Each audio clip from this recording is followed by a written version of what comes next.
Buenas tardes. Bueno, pues continuamos con la siguiente charla o ponencia titulada Enfermedades raras, la investigación, un desafío global, registros de enfermedades raras y, bueno, vamos a dejarlo ahí, estado del registro estatal de enfermedades raras. Para ello tenemos aquí y agradecer ya desde ahora y mi gratitud y mi gran agradecimiento a don Rufino Álamo Sanz, jefe de Servicio de Información de Salud Pública de la Consejería de Sanidad de la Junta de Castilla y León.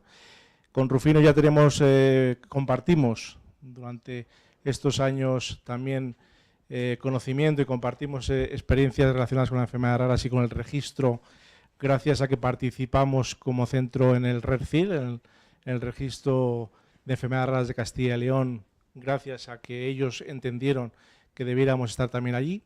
Y por supuesto también Rufino tiene la experiencia del SPINE-IRDR, que igual también a alguno de vosotros os suena, y que supuso también una experiencia importante a nivel de registros en enfermedades raras. Ahora mismo está trabajando dentro de lo que es los grupos de trabajo y en el registro de Castilla y León para el registro estatal. Y bueno, vamos a intentar en lo posible que él os cuente la realidad actual de lo que es un registro y bueno, pues que conozcamos un poco esa realidad que sabemos que para la investigación y para los afectados y familias pues es muy importante, lógicamente. Si tenemos registradas las enfermedades raras, sabremos un poco luego enfocar las políticas que podemos llevar a cabo a nivel sociosanitarias, sociales, laborales o educativas, porque ya sabemos que las enfermedades raras son tan complejas que aglutinan problemas a todos los niveles. Así que sin más, insisto, otra vez, la disponibilidad de Rufino ha sido total, le llamamos el miércoles. Rufino, necesitamos que vengas al CREER hoy viernes por la tarde a contarnos lo del registro y la respuesta fue sí desde el primer momento, y lo cual pues agradezco. Así que Rufino, muchísimas gracias y bienvenido. Muchas gracias a ti, Aitor. Bueno, la verdad es que el agradecido soy yo.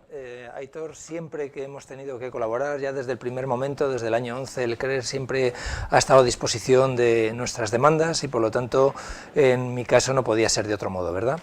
Otra cosa distinta es que, bueno, pues para hablar del registro en concreto, pues seguramente que es algo bien conocido por todos, porque tanto el registro nacional como el registro autonómico nuestro de Castilla y León tenemos siempre algún miembro de FEDER que actúa de transmisor de las inquietudes de FEDER y entendemos que a la inversa también de poner al día a sus asociados de en qué situación se encuentra el registro. El hecho de venir aquí para mí, bueno, desde luego es un placer, muchas gracias. Y también lo entiendo en el doble sentido, que no solo vengo a contar y espero que en cualquier momento pues se me diga, bueno, pues si he resuelto o no alguna de las cuestiones que interesan al auditorio, sino también para oíros e intentar crecer en lo que sería el desarrollo del registro.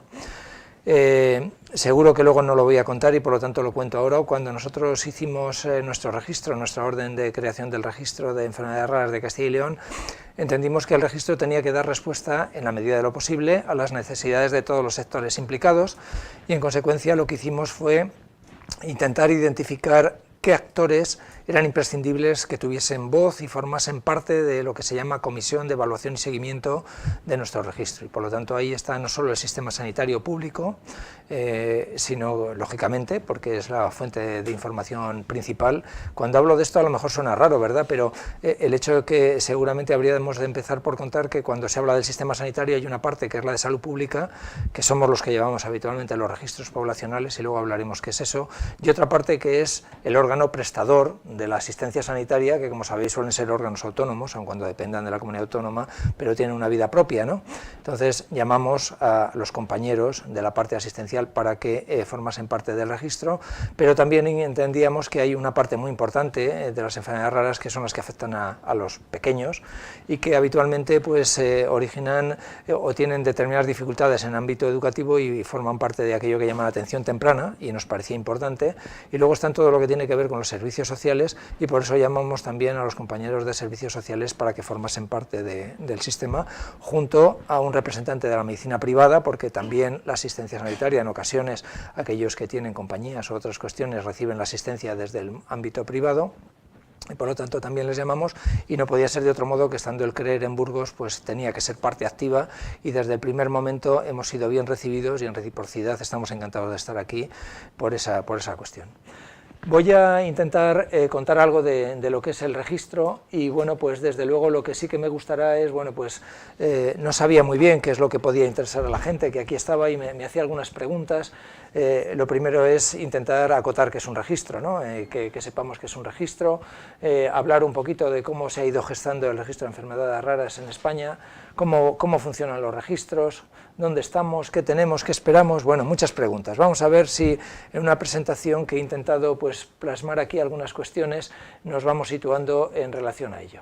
Lo primero es que es un registro, y bueno, pues el sistema americano, cuando uno se mete, ve que dice que un registro no es más que una recopilación de información sobre las personas que se centra en un diagnóstico o trastorno específico. Parece fácil de entender esto, ¿no? Es decir, que estamos cogiendo datos que afectan a personas en relación a un tema concreto de enfermedad, en este caso, de las enfermedades raras.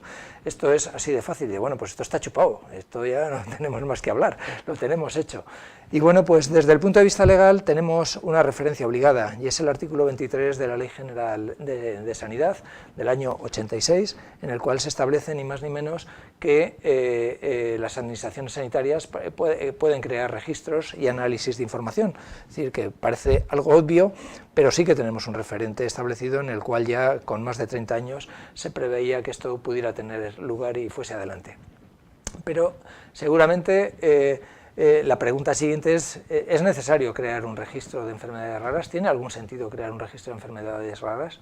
Bueno, dice que los sistemas de información en el que se recogen, acumulan, bueno, este sería más bien la continuación de qué entendemos por registro de enfermedades raras, ¿no? Ampliándolo un poquito, y es que esa recopilación de información tiene algunas particularidades o aspectos que son importantes considerar, ¿no? Es decir, que hay que recogerlos, hay que acumularlos, hay que analizarlos y hay que interpretar esos datos, ¿no? Con aquellas personas que tienen un diagnóstico de algo, porque ya ahí habría un primer punto de inflexión en el tema. El registro recoge datos, pero esos datos tienen que tener calidad, no podemos meter información que no tenga interés, y para que eso sea así, pues en principio entendemos que la única fuente de información cierta o adecuada para recoger la información es que venga del sistema sanitario, haya un diagnóstico. Pues esta semana pasada había una pregunta que se planteaba en las Cortes de Castilla y León, en la cual se planteaba la oportunidad de incorporar al registro las personas en periodo de diagnóstico. ¿Qué utilidad tiene meter algo que no sabemos qué es? Es una duda que nos hacemos nosotros, ¿no? Es decir, que la comparto aquí en voz alta, porque al final nos planteábamos, como luego vamos a señalar, que el registro en este momento tiene un ruido inmenso. Cuando digo ruido es... ¿Sí? ¿Estamos hablando de un registro de pacientes o un registro de enfermedades? Lo vamos a acotar ahora, Entonces, yo creo que efectivamente yo de lo que estoy hablando es de un registro poblacional, ¿eh? Entonces, bueno, pues lo que sí que necesitamos es casos confirmados con un diagnóstico certero. Y luego podemos entrar en un poquito más detalle, justo ahora vamos a entrar en ello, en el cual, cuando hablamos de ese análisis de registro, pues hay varios tipos de registros, que es lo que se planteaba, ¿no? Y lo tenía ya aquí previsto por eso. Entonces tenemos, el registro poblacional es aquel que recoge toda la patología, toda exhaustiva, su objetivo es recoger exhaustivamente toda la patología del ámbito que se circunscriba. Puede ser un ámbito territorial, como es en nuestro caso nuestra comunidad autónoma, pero hay otros registros que son específicos, recogen la patología exclusivamente, por ejemplo, de un hospital. Y hay otros más específicos, que a lo mejor solo recogen la miastenia, y hay otros registros que son los de pacientes, en los cuales, bueno, pues son propiamente los pacientes los que comunican de forma voluntaria sus datos. Para nosotros, como registro poblacional, necesariamente, por el volumen de datos, por la calidad que se le pide, por el uso que se pretende dar del mismo, seguramente no tiene ningún sentido más que meter aquellos casos que tienen una patología confirmada. Porque lo contrario, lamentablemente, como luego vamos a ver al final, que voy a presentar nuestros datos no para sonrojarnos, sino para que se conozca cuál es la realidad del tema, pues tenemos muchos datos y poca claridad, lo cual no deja de ser una limitante a la hora de poder cumplir con alguno de los objetivos que ahí estaba, que es el análisis y la interpretación de los datos. la información, si no es para la acción, que es uno de los principios de la epidemiología, pues tiene un interés limitado. Es decir, pero también es verdad que para llegar a esos datos de calidad, como nos ha ocurrido, por ejemplo, con el registro de cáncer que empezamos en el año 2004, pues ha habido que hacer una larga travesía en la cual ha habido que estandarizar las fuentes de información, establecer los sistemas de validación y finalmente empezar a disponer de unos datos de calidad que pueden empezar a tener interés para el sistema sanitario, para la sociedad, para la previsión del dimensionamiento de los sistemas sanitarios, etcétera, etcétera, ¿no? Entonces hay que empezar en algún momento. Por lo tanto, no sé si he respondido a la pregunta. De acuerdo. Bueno, y esto es lo que quería comentar antes, pero es necesario hacer un registro. ¿Para qué valen los registros? ¿Qué utilidades vamos a sacar de los registros? Lo vamos a comentar varias veces, ¿no? Pero es verdad que a la hora de hacer, pues desde los aspectos más básicos, que son los de la promoción de la salud, en ocasiones el diagnóstico temprano de cualquier proceso. Como seguramente conocéis, hay una batería de diagnósticos que se hacen en los 7 primeros días de vida de los niños, en los cuales pues, se miden algunas enfermedades como la fenilcetonuria, una serie de fibrosis quística, podríamos seguir una serie de ellas, ¿no? Y bueno, pues evidentemente es importante, pues si no sabemos qué prevalencia tenemos, no podemos estimar la priorización de si incluimos esta prueba o por el contrario metemos las talasemias, o quiero decir que se trata de que tengamos datos para que desde la propia promoción de la salud hasta la protección, hasta dimensionamiento de los sistemas de salud, eso es absolutamente imprescindible. ¿Y por qué es imprescindible? Pues porque, como luego vamos a ver y conocéis mejor que nadie, las enfermedades raras son en general invisibles en los sistemas de salud. Vivimos en un contexto de enfermedades crónicas y degenerativas que son las que gastan el 80% de los recursos sanitarios, de los recursos tanto de personal de consultas como de recursos económicos, ¿no? ¿Qué vamos a decir? Pues la hipertensión pues está por encima del 50% de la población mayor, la diabetes pues sigue creciendo y estamos llegando a cifras del 12% de la población, la hipercolesterolemia parecido, el síndrome metabólico. Al final todo esto es lo que es el día a día del sistema sanitario y todo ello se deriva además en patologías que son las que están originando el grueso de la mortalidad. Como sin duda conocéis, la primera causa de mortalidad es la enfermedad cardiovascular. Entonces todo ello se deriva de nuestros estilos de vida generalmente, es decir, de una vida sedentaria, de un cambio del patrón alimenticio que hemos tenido y bueno, pues todo esto determina que el sistema sanitario esté en otro lado y eso hace que las enfermedades raras pues al final sean invisibles para el sistema de salud. Por lo tanto, la única forma de hacerlas visibles, de darlas magnitud, es mediante un sistema de información. Esto del sistema de información, pues cuando uno revisa como lo tenemos en nuestro país, pues es algo que es afortunadamente una de las 7 líneas de trabajo de la estrategia de enfermedades raras, que como sabéis se aprobaba en el año 2009 y que ha sido revisada en el año 2015. Precisamente la primera línea de trabajo es la información sobre enfermedades raras y el punto importante son los registros sanitarios. Es decir, que esto ya está claro. Aquí he traído algunos apuntes deslavazados sobre alguna evolución en lo que tiene que ver con las enfermedades raras y de forma más específica con los registros. Parece que el mayor empaque de las enfermedades raras y cuando se empieza a hablar con cierta intensidad es en el año 1980 en Estados Unidos en relación a enfermedades raras y medicamentos huérfanos, es un punto de arranque importante en el tema de enfermedades raras. Después hay distintas iniciativas comunitarias como por ejemplo la que en este momento es vigente, el Plan de Salud Pública 2014-2020 de la Unión Europea, pues entre las prioridades de ese plan europeo están las enfermedades raras precisamente. Y el primer registro, bueno, es verdad que hace un momento hablábamos de Repier, que era del año 2002, pero la primera iniciativa pues con protección de datos y un poco más estructurada fue, porque Repier era realmente un proyecto de investigación, fue el Registro Nacional de Enfermedades Raras del Instituto de Enfermedades Raras. Esto fue en el año 2005. Y más tarde, bueno, pues se han ido tomando desde el Parlamento Europeo, desde la Unión Europea, distintas medidas como hemos señalado. Luego estaría, como hemos visto, la Estrategia de Enfermedades Raras aprobada en 2009 y revisada en 2014. Luego estaría ese proyecto de redes españolas para la investigación de enfermedades raras, que fue Proyecto Nacional de Registros para la Investigación en Enfermedades Raras, que fue España RDR, del año 11 al año 13. Luego es destacable también pues el posicionamiento de FEDER, ¿verdad? Entre las propuestas que hacía FEDER en el año 2014, su propuesta octava se refería precisamente a la oportunidad y necesidad de que hubiese un registro estatal de enfermedades raras.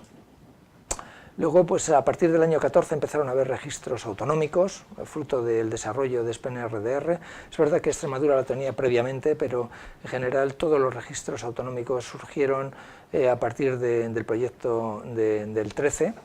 Y el punto destacable final de este correlato de registros estaría en el año 15 con la publicación del Real Decreto que crea el registro estatal, ¿no? Por eso conviene entrar en detalle. Una cosa es el registro estatal y otra es el registro nacional. El que aprueba el Real Decreto es el registro estatal y lo que crea el Instituto de Enfermedades Raras en el año 2005 es el Registro Nacional de Enfermedades Raras. Y en ese Registro Nacional de Enfermedades Raras pues empieza diciendo que lo que pretende es recoger información de todas las personas que han sido diagnosticadas de una enfermedad rara. Y que bueno, pues su objetivo es contribuir al desarrollo de nuevos tratamientos y a la mejora de la prevención, el diagnóstico, el pronóstico y la calidad de vida de los afectados. Y ligado a todo ello, además lo relaciona con un biobanco que recoge muestras de sangre, que son voluntarias por parte de los afectados y que pretende con ello mejorar la investigación en este ámbito, ¿no? Esto serían algunas de las cuestiones de ese registro nacional, que cuando uno entra a ver qué es lo que hace el registro nacional, pues ve que hay un registro de base poblacional. Bueno, es igual, ¿no? Aquí se ve que dice que este registro nacional se nutre de varias cosas. Está un registro de base poblacional, pero igualmente tiene también un registro de pacientes, que es lo primero que empezó a hacer el IER, ¿no? Un registro de pacientes. Y finalmente ha llegado a determinados acuerdos con sociedades científicas, con hospitales, también para recoger casos e integrarlos, para intentar construir entre todo pues un registro, dice, poblacional de enfermedades raras. Esa era una de las iniciativas. La otra que yo creo que empieza a dar cuerpo y a constituir como una necesidad clara, evidente, los registros, es incuestionablemente, como hemos señalado ya, la estrategia del 2009 de enfermedades raras. Y allí se habla, que dice que los registros de enfermedades raras tienen que ser, para la vigilancia epidemiológica en las enfermedades raras, deben dar respuesta a las siguientes necesidades de información: conocer su frecuencia, distribución espacial, evolución temporal y otras características que le faciliten su mejor conocimiento. Posibilitar estudios de disponibilidad, efectividad, eficiencia de accesos a los servicios de salud, conocer los recursos disponibles y necesarios y actuar como instrumento de soporte para la amplificación y toma de decisiones. Como se puede comprender, este es un objetivo evidentemente muy ambicioso. Su realización requiere progresión, objetivos cortos, construir realidades y progreso hacia adelante. Es verdad que hay una serie de recomendaciones, está directamente tomado de lo que es la estrategia, en la cual se dice que recomienda fomentar el desarrollo e implantación del Registro Nacional de Enfermedades Raras. Ya dice que esta es una recomendación de la estrategia, dice claramente que esa recomendación es el desarrollo e implantación del registro. Esto es del 14, el Real Decreto es del 15. Dice también que se deben fomentar el desarrollo e implantación de los registros de las enfermedades raras en las comunidades autónomas. No puede ser de otro modo. El modelo sanitario está descentralizado, está transferido. Por lo tanto, si se quiere construir algo nacional, tiene que ser imprescindiblemente con el apoyo, la colaboración e implicación de las comunidades autónomas. No se puede concebir de otro modo en este momento. Después establece que entre las cosas que se recomiendan es el desarrollo y consensuar con las comunidades autónomas criterios homogéneos para el Registro Nacional de Enfermedades Raras. No podemos mezclar churras o merinas, o tenemos un protocolo claro establecido, o si no, cada uno va a meter cosas distintas, de manera que eso va a ser muy difícil entendible, ¿no? Por lo tanto, eso era una recomendación evidente, incluyendo un listado de enfermedades raras. Tenemos que tener todo el mismo listado de enfermedades raras, luego vamos a hablar de ello. Tenemos que tener un listado mínimo básico de variables que incluyan edad, sexo, aquellos otros criterios que se consideren absolutamente imprescindibles. ¿Cómo se va a codificar? Si lo vamos a hacer en CIE9, en CIE10, en Orphanet, en SNOMED, toda esa serie de jergas específicas del sistema sanitario y, por lo tanto, un manual de procedimiento y criterios básicos comunes de calidad. Y además, pues dice que debe de promoverse la coordinación del nivel nacional con los grupos internacionales que es lógico, es decir, es importante que las comunidades autónomas tengamos un nivel de coordinación semejante, pero igualmente lo es cuando estamos hablando de un país miembro de un organismo supranacional como la Unión Europea, pues que los datos, porque vuelvo a insistir, entre las prioridades del Plan de Salud Pública 2014-2020 están las enfermedades raras. Si hemos incluido el intercambio de la asistencia sanitaria, los CESUR, órganos de referencia, pues parece muy lógico que esa coordinación no solo se produzca interna dentro del Estado miembro, sino que además corresponde el que se haga fuera del Estado miembro. Superado lo de la estrategia, pasaríamos directamente a lo que es el proyecto España RDR. Este proyecto surge en el año 2011 y surge en el seno del Instituto de Salud Carlos III, fruto de la participación de España como un país, como un socio del Consorcio Internacional de Investigación en Enfermedades Raras. España tenía que aportar unos fondos como miembro de ese consorcio y convoca tres proyectos, hace la convocatoria de 3 proyectos de investigación, uno relativo a mejora del sistema de diagnóstico de enfermedades raras, otro para el tema de tratamiento de enfermedades raras y un tercero que se refiere al desarrollo de registros poblacionales de enfermedades raras. Esas eran las 3 patas del desarrollo de ese consorcio y entonces el Carlos III, a través del Instituto de Enfermedades Raras, lo que hace es invitarnos a todas las comunidades autónomas a presentar un proyecto a esa convocatoria con objeto de desarrollar un modelo de registro. Y ese es el origen del SPEN-RDR, en el cual, bueno, como se puede ver ahí, participa desde el Instituto de Investigación de Enfermedades Raras, que actúa como coordinador. Participamos todas las comunidades autónomas, incluida Ceuta, Melilla, incluido el INGESA, que es Ceuta y Melilla, el Instituto Nacional de Gestión Sanitaria. Participa también el Ministerio de Sanidad, Servicios Sociales e Igualdad, que era como se llamaba entonces. Participa también FEDER, Sociedades Médicas y Redes de Investigación. Y bueno, pues durante el periodo de vigencia de ese convenio, que aun cuando era 3 años, pues empezó un poquito más tarde y se extendió, por lo tanto, hasta el año 14, lo que se hizo fue desarrollo de herramientas y procedimientos estandarizados para la red, para ese grupo de trabajo, avanzando en el conocimiento de los sistemas de clasificación y codificación, los temas de terminología médica, desarrollo de sistemas de información epidemiológico, procedimientos de evaluación de calidad, actuaciones formativas y actividades de diseminación de esa información, de comunicación de los resultados. Este fue pues lo que se estuvo haciendo, ¿no?, durante este periodo. Es decir, que una vez que el proyecto tenía distintas líneas de trabajo y se fueron desarrollando toda esta serie de actividades.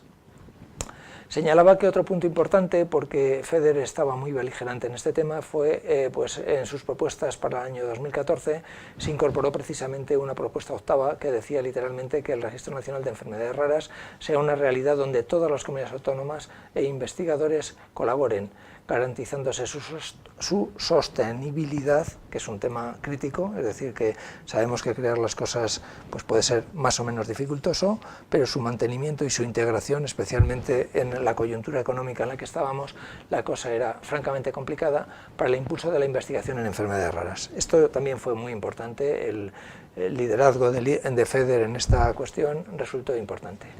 En el año 14 se publicaba precisamente ya la orden que creaba nuestro registro poblacional de enfermedades raras de Castilla y León. Lo hacíamos coincidir en el boletín el propio día de las enfermedades raras, el día 28, de manera que bueno, pues hubiese una cierta mayor visibilidad. Y aquí tenemos los objetivos, que no dejan de ser más que mantener actualizado un censo fiable y lo más completo posible de pacientes que padezcan una enfermedad rara, palabra que padezcan, es decir, que haya un diagnóstico de enfermedad rara al efecto de cubrir las necesidades informativas sobre las enfermedades raras. Dentro de los objetivos específicos estaría el conocer la incidencia, la prevalencia, la distribución geográfica, poder hacer estudios epidemiológicos, intentar conocer los factores asociados, los determinantes, la evolución, la prevención y el tratamiento de las enfermedades, orientar al sistema de salud en cuanto a la planificación y gestión. Tenemos tantos, están distribuidos de esta forma, esta enfermedad es la más prevalente, bueno, toda esa serie de cuestiones que parecen básicas, pero también evaluación de las actividades preventivas y asistenciales, es decir, lo que comentábamos anteriormente. también que pudiera promover el desarrollo de proyectos de investigación. Si tenemos más problema en esto, pues priorizar en las convocatorias que se hagan de proyectos de investigación el dar conocimiento, luz a esos problemas y mejorar la clasificación y codificación de las enfermedades raras. No sé si voy muy rápido, si se me sigue. ¿Sí? Se me puede parar, se dice, oye, que vas muy rápido, tranquilo, tenemos toda la tarde. Bueno, después ya entraríamos en el registro estatal, que no es el registro nacional, ¿no? Entramos ya en el desarrollo de lo que es el registro estatal, que se publicaba en el año 2015, y ahí hay una cronología.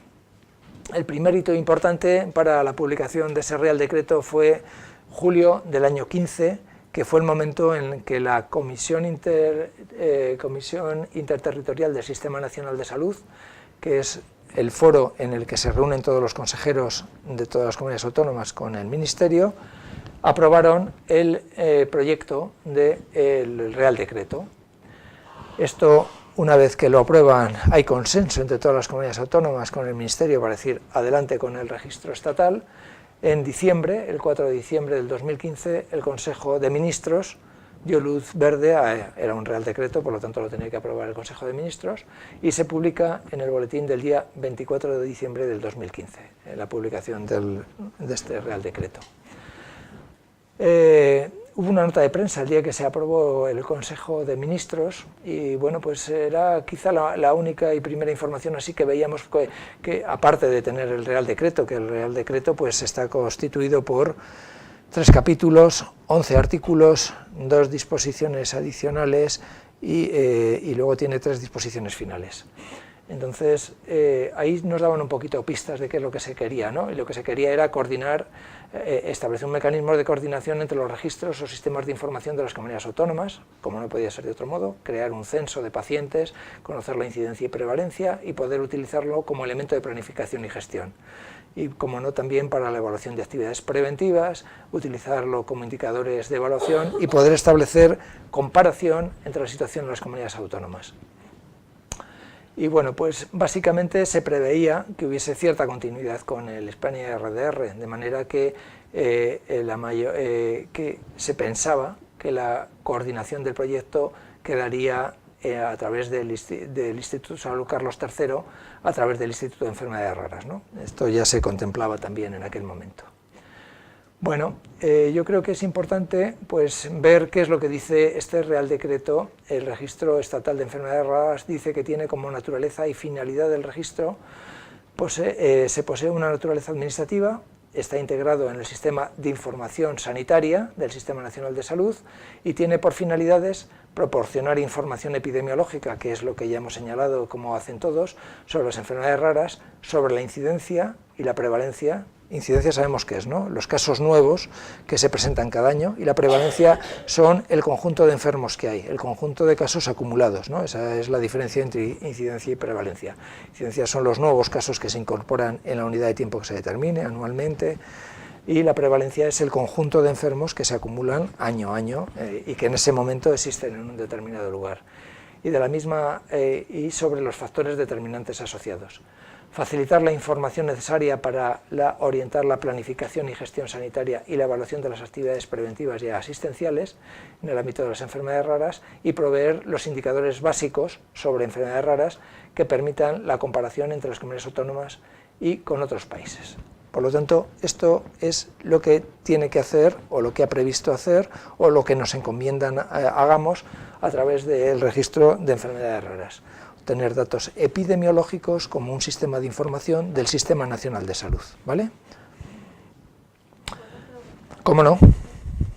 ¿Todas las comunidades autónomas recogen los datos de la misma manera? Porque Bueno, si no... qué bien. Sí, lo planteábamos antes, ¿verdad? Es decir, que en la estrategia, cuando leíamos que eran las propuestas que hacía la estrategia de enfermedades raras, se establecía precisamente que se estableciese una coordinación y que se estableciesen metodología de trabajo común.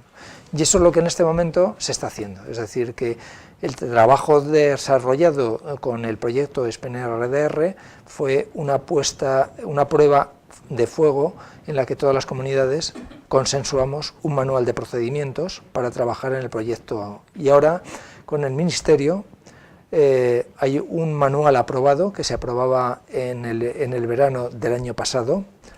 Estamos ahora en el 2018, no, se aprobó en el verano de este año, y los manuales son revisables, deben de adecuarse, deben de evaluarse periódicamente y deben de actualizarse en función de necesidades.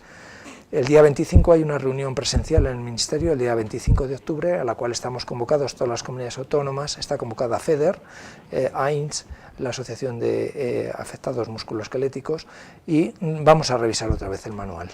Es decir, que en principio el manual de trabajo, cada comunidad autónoma tiene libertad de hacer lo que quiera, pero el registro estatal tiene un manual de mínimos imprescindibles que es común para todos.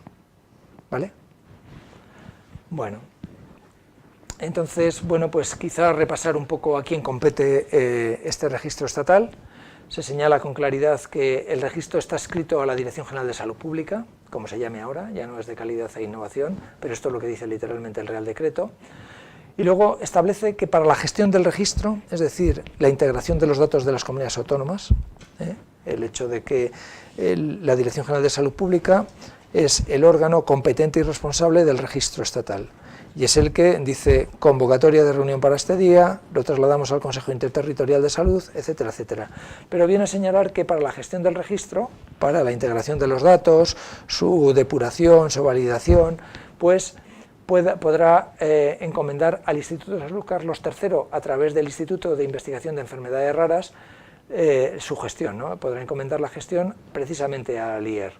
Y esto es algo que en principio estaba previsto, y bueno, pues cuando tengamos que mandar los datos, que luego comentaremos que hemos de hacer la primera remisión de datos todas las comunidades autónomas al Ministerio, entendemos que al IER, que va a ser antes de que finalice noviembre de este año, pues entendemos que el receptor de la información va a ser el Carlos III, ¿no? Y luego, bueno, pues toda la coordinación del registro, como hemos señalado, pues le corresponde a la Dirección General de Salud Pública, es decir, que en principio sí que hay un órgano de coordinación, sí que hay un foro en el cual intentar consensuar posturas y conocer de qué estamos hablando, ¿no? Con esos mínimos de actuación. Bueno, y como entendía que venía aquí y he visto que la charla anterior iba sobre protección de datos, el propio Real Decreto establece algo que es básico, y no es porque lo establezca el Real Decreto, es porque, como sabéis, la normativa es absolutamente infranqueable en lo que tiene que ver con la protección de datos, y entonces establece casi todas las opciones que debe de haber para, en los distintos ámbitos, qué es lo que procede a hacer, pero eso no deja de ser un Real Decreto, es decir, que si hay una ley de protección de datos, hay un reglamento europeo, no queda más que adecuarse porque son de rango superior a lo que se haya establecido en cada caso. Vale. Otro tema importante de ese Real Decreto es lo que decía la disposición adicional segunda, en la cual se venían a establecer los plazos para la puesta en marcha del registro estatal de enfermedades raras. Y entonces había un plazo de 8 meses a contar desde la entrada en vigor, que era el día siguiente, no era el mismo día de la publicación del Real Decreto, que se aprobase el manual de procedimiento. Entonces, bueno, pues la fecha para el manual era el finales de agosto del año 2016. En un plazo máximo posterior de 6 meses a partir de la publicación del manual, a contar desde la aprobación del manual de procedimientos, las comunidades autónomas y las ciudades estatales deberán adaptar sus registros de enfermedades raras para incluir y comunicar todos los casos a los que están obligados en aplicación del artículo 8. Y después, eso era febrero del año 17. Y en mayo del año 17 también se decía que el registro estatal estará plenamente operativo. La verdad es que, como señalo, se ha trabajado mucho, se ha trabajado del modo que todo el mundo es transparente, porque está FEDER también en los grupos de trabajo. Entonces, estos plazos pues no han sido posible cumplirlos, se han cumplido en lo posible y se está trabajando, pero yo creo que cuando uno tiene determinada experiencia, el tiempo que se pierde en la planificación no es tiempo nunca perdido, es el tiempo más ganado, porque luego te permite ir más rápido. No vale ir deprisa, porque lo único que puedes hacer es cometer errores que te incapaciten luego progresar. Entonces yo creo que en esa política es en la que se ha estado trabajando, y bueno, seguramente todos teníamos más prisa, teníamos, desde el punto de vista personal, teníamos más ganas, había ya una experiencia previa, pero bueno, esto es lo que ha ocurrido, ¿no? Entonces, bueno, básicamente aquí estaría alguno de los hitos de los que ha ocurrido desde entonces acá. El año 15 se publica el Real Decreto, en el 16 el Ministerio empieza a hacer las convocatorias, se empieza a trabajar el manual de procedimiento y se crean los grupos de trabajo para la normalización de la información, es decir, qué variables, qué vamos a recoger, edad, sexo, lugar de residencia, las enfermedades cuáles, de qué forma se van a recoger, y bueno, pues estos son los grupos de trabajo que se han ido gestionando, ¿no? Y bueno, en el 2017, en junio, es cuando se aprueba el primer manual de procedimiento del registro estatal. Y bueno, pues yo creo... El manual todavía está aprobado por el Consejo Interterritorial, entonces yo no sé qué decir, si es público o no. Claro, mi forma de acceso es fácil, no sé si claro, me queda esa duda. Es público en la medida que FEDER es parte de ello. Es decir, que entiendo que FEDER dispone de él y se lo habrá repartido en su caso si lo ha considerado oportuno a sus propios socios. Es decir, que en esa medida me quedo así un poco pensándolo, ¿no? Pero, insisto, ha sido parte FEDER de los grupos de trabajo, es parte activa del mismo, tiene participación activa, conoce en qué punto están las cosas y, bueno, por lo tanto entiendo que también de ese modo y por esa vía también es público, ¿no? Bueno, yo creo que esto me lo salto también, perdonadme. Bueno, lo importante es que habríamos de concretar muchas cosas y entre ellas pues habría de acotarse qué enfermedades eran las que se iban a trabajar. Y aquí hay una tabla de doble entrada, en la parte superior están las comunidades autónomas y en la parte de la izquierda está el nombre de determinadas enfermedades, Marfan, Wilson, una serie de fenilcetonuria, etcétera, etcétera. Y entonces lo que se estableció fue un grupo de trabajo en el que para determinadas enfermedades participaban determinadas comunidades para progresar más rápido en el consensuar materias, y a cada una le correspondía pues trabajar en el grupo, pero además ser coordinador de la misma. A nosotros nos tocó coordinar el grupo de fenilcetonuria y colaborar en las atrofias musculares espinal, la fibrosis quística y en la esclerosis lateral amiotrófica. Y de esos trabajos lo que salieron fueron unas fichas de esta naturaleza, unas fichas que son fichas acordadas por todas las comunidades autónomas y que son las que permiten la validación, porque lo importante, todos tenemos muchas enfermedades, pero hay que confirmar que esas son ciertas, y para hacer eso, confirmar que eso es una enfermedad rara inequívocamente, está un proceso de validación, y para el proceso de validación se han elaborado... ¿Cómo se llega a ese listado de patologías? Pues ese número de patologías. Sí, un poco por consenso. El tema no era fácil porque a la hora de priorizar uno pudiera establecer distintos criterios, desde el costo para el sistema sanitario, la prioridad social, la carga de enfermedad, el abordaje, la vulnerabilidad de esas enfermedades, poder actuar frente a ellas. Y luego, cuando estamos hablando de un registro, hay variables que son un poco más especiales, como por ejemplo que el sistema de salud tenga sistemas de codificación específicos para esas patologías, es decir, que cuando tú buscas en CIE9, CIE10 esa enfermedad, sepas que la vas a encontrar, y no te vas a encontrar con otras 20 dentro de ese propio código. Hay algunas, claro, hay que empezar por algunas. Entonces luego vamos a ver cuál es la lista. Justo detrás de esta transparencia viene la lista de las que están trabajándose. Y bueno, aquí lo que se ha hecho ha sido, bueno, pues empezar desde el propio sinónimo, porque como todos sabemos, una enfermedad rara pues tiene varias acepciones, ¿no? Varias, se conoce de varias formas, muy habitual en el sistema sanitario, ¿no? En el ámbito médico, que eso ocurre así. Luego se da una definición, que generalmente es la que está consensuada por Orphanet, de qué entendemos por fenilcetonuria, para que todo el mundo diga qué es eso. Luego entramos a ver en los distintos sistemas de codificación, CIE9, CIE10, lo siento que se vea tan mal, pero bueno, a lo mejor lo podía haber hecho en dos. Entonces, ¿qué códigos son los que tienen? Si uno se pone a buscar con distintos sistemas, ¿qué código es el que debe de aplicar, ¿no? Y bueno, después, ¿qué fuentes de información son inequívocas para la fenilcetonuria? En este caso, pues sabemos que es la prueba de screening neonatal. Esa es una prueba inequívoca en la cual podemos dar como validados todos los casos que nos vengan de esa fuente de información.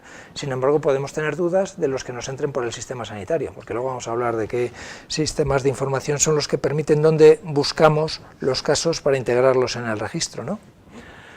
Y bueno, en caso de que hubiese algún medicamento huérfano, pues también qué medicamento huérfano es de uso, porque eso nos puede permitir entrar en las bases de medicamentos huérfanos para intentar recoger los casos. Y bueno, básicamente esta es la ficha, ¿no?, en la que cada de las comunidades autónomas hemos trabajado, hemos consensuado, entre todos se ha hecho puesta en común y se ha consensuado 10 fichas para 10 patologías que son síndrome de Marfan, Huntington, fibrosis quística, esclerosis tuberosa, fenilcetonuria, Gould-Pasteur, displasia renal, Wilson, ELA, hemofilia. Y estas son las 10 enfermedades que antes de que acabe el mes de noviembre, todas las comunidades autónomas remitiremos de nuestro ámbito geográfico los casos que tenemos validados. ¿De acuerdo? Esta es una lista que puede parecer corta, puede parecer larga. Hay menos que comunidades autónomas.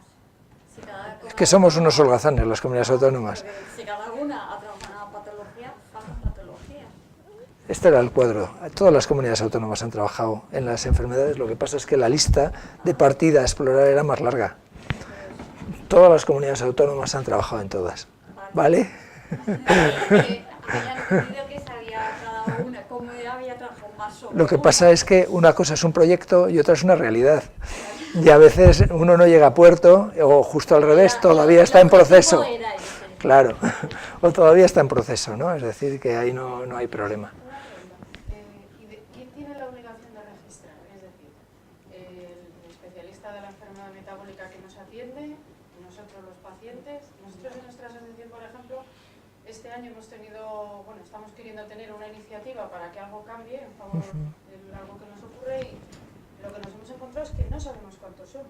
Ya. Y por encima, somos 4, vamos, 4. Y cada día- 50 en toda España, creemos, pero... Y cada día más difícil con la ley de protección de datos. Nosotros, insisto, como tenemos un sistema, un registro poblacional, y queremos que los datos tengan la mayor calidad posible, lo que hacemos es rastrear en las bases del sistema sanitario para integrar los casos. Luego cuento qué fuentes de información son las que manejamos. ¿Dónde buscamos para buscar los casos? Pero sois vosotros los que acudís a buscar esos datos, o por ejemplo son asociaciones de No. Nosotros buscamos, en esta fase solo buscamos en los lugares donde si hay una enfermedad es que alguien ha hecho ese diagnóstico de enfermedad.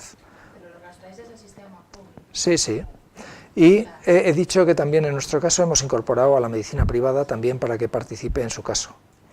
Pero ¿no os apetece sondear a las asociaciones? Pues todo tiene un orden y tenemos que meter el grueso de los casos con calidad y ya llegaremos. El arranque siempre es muy complejo y poco a poco iremos viendo si somos capaces y si llegamos a puerto. Es que el problema es que hay muchas asociaciones, entre ellos la mía, que estamos iniciando nosotros un registro específico de nuestra enfermedad. Entonces, el miedo que me da de todo esto es que al final vamos a tener duplicidad de datos por todos lados. Está el estatal que se supone que asume los autonómicos. Sí, que integra a los autonómicos. Luego están las que cada asociación se busca la vida y se organiza su registro más o menos fiable o eficiente, ¿no? Y luego están las internacionales. Entonces, ¿cómo se va a unificar todo eso? Pues Facebook, que todo el mundo pone en Facebook todo hasta su diagnóstico y su genético. Pero eso no es un registro, porque yo creo que para hacer un registro primero hay que tener claro un poco el tipo de datos que se meten. Nosotros para hacer el registro nuestro hemos dado muchas vueltas a ver qué variables introducíamos y quién lo introducía. Claro. Y al final hemos decidido coger un modelo que ya existe, que es el italiano, y vamos a meter los datos clínicos, historiales clínicos con diagnósticos, y los introducen los especialistas. sí. No los introducen los pacientes, porque ahí te puede dar también mucho error, porque todo el mundo piensa que sabe lo que tiene y no está a lo mejor diagnosticado, no está. Entonces nosotros lo metemos con eso. Pues ese registro, una vez tenga forma, a lo mejor, cuando nos hemos quedado cortos con datos, Será maravilloso. Si lográis eso será estupendo. Tendremos que lo van a meter los especialistas son los que nos ponen en la historia clínica el mismo diagnóstico, nosotros ya lo estamos chupando, supuestamente, que ponen la misma cosa a ti que a mí. ya, sobre 8.000, con 10 dice es el primer grano de una, veremos si hacemos montaña. A mí me parece que el manual ese del que hablas me parece imprescindible para poder aplicar un registro. No solo a ti. Algunos estamos peleando por ello. Claro, es que yo puedo meter unos datos que si no meto los datos que son los esenciales, pues no va a llegar ese dato al registro. Por lo que estoy entendiendo, el objetivo de vuestro registro es un poquito distinto y más ambicioso. Nosotros estábamos hablando en esta fase de incidencia, prevalencia, distribución geográfica, evolución y tendencia, y vosotros estáis hablando de aspectos clínicos, estáis recogiendo... Claro, entonces el problema es que en función de qué número de datos sean los que tengas en tu base de datos, puedes meter más o menos variables generalmente. Lo que ahora se está haciendo cada vez más es que hace falta registros de enorme calidad que linkas con otros que te aportan información que se complementa. En ese linkaje de varios registros o varias fuentes de información vas complementando en función de necesidad. Pero lo que sí que es absolutamente imprescindible siempre, siempre, es esto que estamos haciendo, un registro base, en el cual identifiques certeramente a los afectados. Y luego ya podrás establecer, pues como decíamos, con atención temprana, necesidades educativas, con servicios sociales, discapacidad, con asistencia, tratamiento, pronóstico, evolución, resultados de tratamientos, supervivencia, son cosas que a veces es imposible. Si quieres arrancar tienes que hacerlo de una determinada modo. Y ahora, afortunadamente, pues las nuevas tecnologías están permitiendo que si tú tienes una base de datos de calidad y puedes acceder a otras, pues no es necesario que tengas todos los datos ahí, sino que después los puedes linkar con aquellas otras cosas que consideres, ¿no? Y aquí lo que estamos haciendo es la génesis de algo, para después tener una cierta idea y a partir de ahí poder extender hacia donde toque, ¿no? ¿Y tenéis algún tipo de relación o coordinación con registros internacionales? Pues Patologías, por ejemplo. Pues mira, en nuestro registro en concreto, cuando lo hemos mandado a la Agencia Nacional de Protección de Datos, a la hora de decir qué íbamos a hacer con el mismo, hemos dejado abierta esa posibilidad. Trabajo con centros de investigación, tanto nacionales como internacionales. Cuando tengamos datos de calidad podremos hablar de lo que toque. Mientras tanto y durante casi mejor estamos callados, porque lo único que podemos hacer es pues dar datos que no tienen ninguna solvencia, ¿no? Es decir, que estamos en la fase de arranque. Cuando ya estábamos arrancados con SPNRDR, hemos sufrido un frenazo brutal, adecuarnos al registro estatal, que tiene otros objetivos, otra manera de trabajo, y estamos intentando poner en marcha esa otra cosa ahora, ¿no? ¿Vuelcan los datos a ámbito sanitario? Sí. ¿Y 100% se vuelcan siempre esos datos? ¿Sí? ¿Qué servicios? Ahora vamos a entrar en ello y luego comentamos eso un poquito más tarde, ¿vale? Cuando hable de las fuentes de información vamos a ver cómo hacemos la integración de esa información, ¿vale? Entonces, el primer tema es que con SPNRDR estábamos recogiendo alrededor de 900 CIE9, ¿vale? Y los metíamos en un sistema semiautomático, rastreábamos en CMBD el conjunto mínimo básico de datos de alta hospitalaria, es decir, todas las personas que pasan por un hospital. Cuando se les da el alta, hay un informe de alta, y en ese informe de alta hay una causa principal del alta, y eso es lo que se llama CIE1 del CMBD. Pero luego hay hasta otras 13 campos en los cuales, si uno ha tenido una operación de no sé qué, o es diabético, o no sé qué, se van incorporando esas otras cosas. Entonces, rastreamos en el CMBD y buscamos no solo la causa del alta, sino también aquellas otras cosas que pueda tener, y esa es una fuente de información. Buscamos en la historia clínica del paciente. Aquí se llama en Castilla y León Medora, la de atención primaria, y hay una cosa que se llama Jimena, que es la que estaría en los hospitales. Cada vez, ahora ya se habla solo de una única historia que tiene acceso compartido, Medora Jimena, ¿no? Ahí buscamos también, con el código CIE9, buscamos los datos que hay. En el registro de neonatales buscamos también. En medicamentos huérfanos, es otra fuente de información de las enfermedades raras, imprescindible. Les decimos, miramos de las patologías que buscamos cuáles son los medicamentos que suelen utilizarse y pedimos a los hospitales que nos faciliten que esto es. Tenemos el registro de mortalidad, que no se puede usar, más que son para fines estadísticos, y bueno, pues en ocasiones tenemos que hacer también uso de él.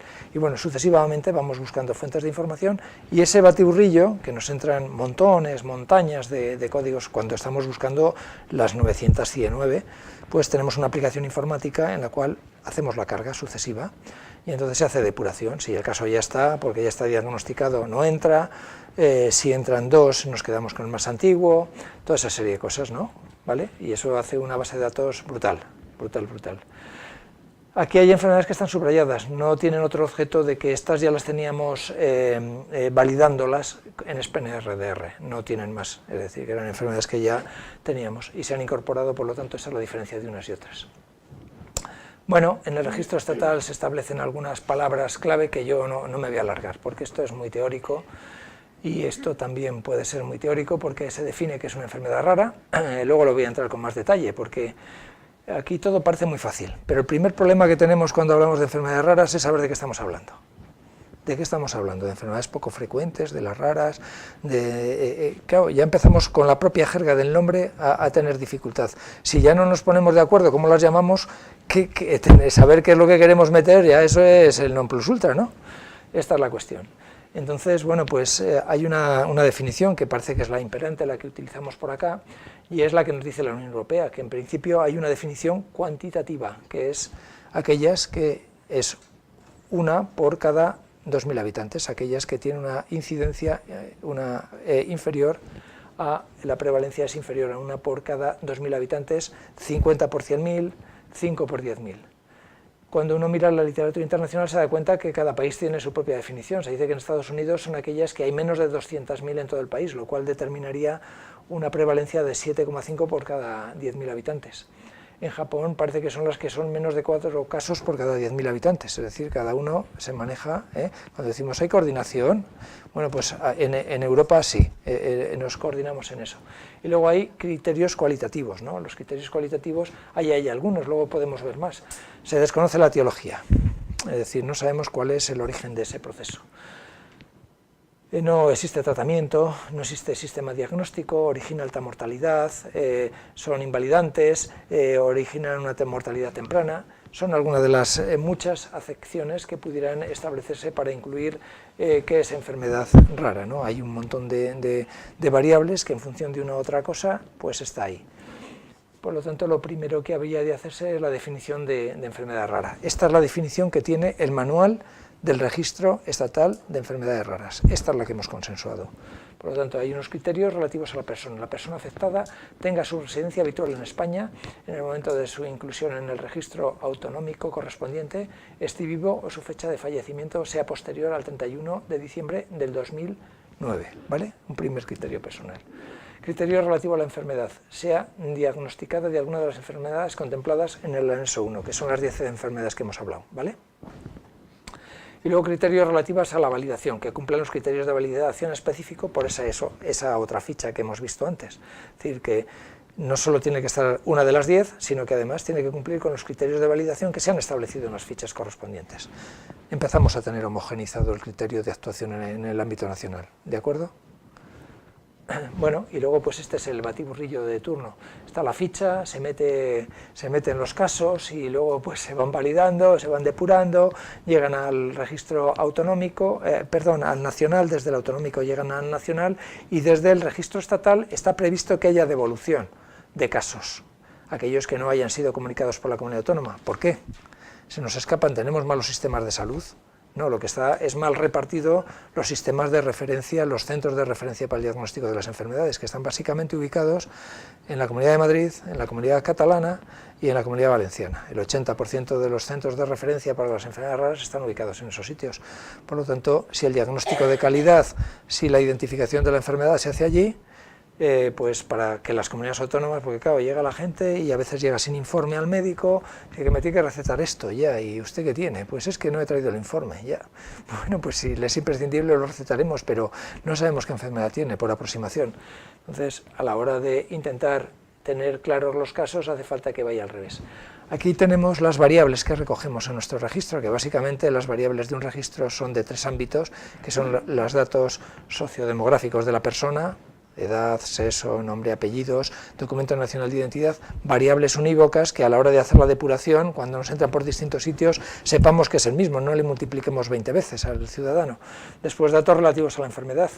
Un buen diagnóstico, saber qué enfermedad es la que tiene, si es posible, qué sistema de diagnóstico han utilizado, si es genético, si es de presunción, etcétera, etcétera, que le dé calidad, y finalmente saber cuál es la fuente informante, que haya cierta rastreabilidad a la hora de saber quién ha hecho la comunicación del caso, si tenemos que ir a la historia clínica, saber dónde está y buscar datos de calidad para hacer la validación del caso, ¿no? Este sería nuestro registro. Aquí tenemos pues, la historia clínica, el CMVD, las enfermedades de declaración obligatoria, que son las enfermedades infecciosas, los medicamentos huérfanos, otras posibles fuentes de información, entre las cuales estaría el CRER, hablamos en su momento. Y bueno, pues todo eso es lo que metemos en el registro de la comunidad autónoma. Y esto mismo podríamos entender que es desde las comunidades autónomas llegan al estatal y por lo tanto así se construye el registro, ¿no? Esto era quizá lo que me estabas preguntando. Bueno, captura de información, ¿de dónde? De notificación de profesionales, de historia clínica de atención primaria, de los hospitales, de la historia clínica electrónica, porque puede haber en papel o no, los registros de actividad de atención especializada, los registros de cribado neonatal, las anomalías congénitas. Tenemos un acuerdo con el Registro Nacional de Anomalías Congénitas y algunos casos cruzamos los de determinada edad y ya nos devuelven el diagnóstico específico de enfermedad. El registro de enfermedad renal crónica también es otra fuente que utilizamos, el registro de medicamentos, en su caso medicamentos huérfanos, el registro de mortalidad, en caso de que haya laboratorio de genética. El miércoles teníamos una reunión con el laboratorio que está trabajando ya en el Hospital de Salamanca para que sea también fuente de información nuestra. Laboratorios de hematología, los CESUR.